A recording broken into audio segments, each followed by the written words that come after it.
la famille, j'espère que vous allez bien. De mon côté, je vais assez bien. Alors, je m'en vais répondre à la question d'une abonnée qui est celle-ci. Avec un cycle de 28 jours, peut-on ovuler avant ou après le 14e jour du cycle?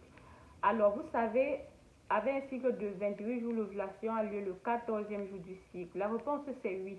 Vous pouvez ovuler avant ou après le 14e jour du cycle. Ce n'est pas seulement le cas d'un cycle de 28 jours, mais c'est pareil pour tous les autres cycles.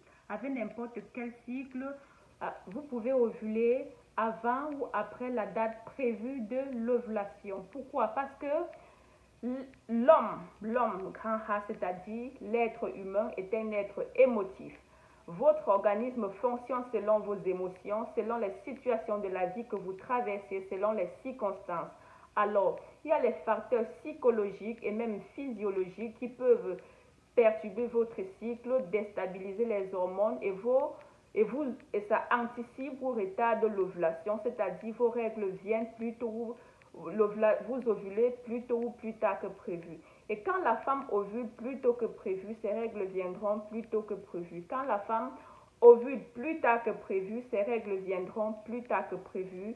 Si la femme n'ovule pas, c'est-à-dire un cycle anovulatoire, c'est-à-dire cela veut dire le cycle prochain sera absent, tu ne vas pas saigner au mois prochain. Raison pour laquelle il y a les femmes qui disent j'ai un mois de retard des règles, j'ai 2 mois d'absence des règles et mon test de grossesse est négatif. Ce n'est pas seulement la grossesse qui est cause de l'absence ou du retard des règles.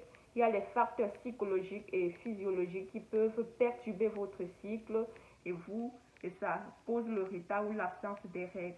Pour les facteurs psychologiques, nous pouvons avoir un cas de stress, l'annonce d'une bonne ou mauvaise nouvelle, effectuer un voyage, le changement de climat, les préparatifs à un événement, mariage, soutenance, voilà.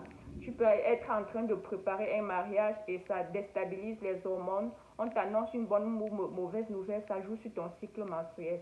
Je prends l'exemple, peut-être aujourd'hui c'est mon 5e jour des règles et j'ai un cycle de 28 jours et j'attendais l'ovulation le 14e jour du cycle. On m'annonce peut-être une mauvaise nouvelle aujourd'hui, bam, ça déstabilise les hormones. Au lieu d'ovuler le 14e jour, je vais ovuler plutôt le 16e, le 18e, le 19e ou le 20e jour du cycle, où je n'ovule même pas, cycle anovulatoire. Et quand tu n'ovules pas, c'est comme ça qu'au prochain cycle, il n'y aura pas de règles. Voilà. Tout de même, on peut m'annoncer une bonne nouvelle, une très bonne nouvelle, tellement je suis contente. Au lieu d'ovuler le 14e jour du cycle, j'ovule plutôt le 10e ou le 12e jour du cycle. Voilà.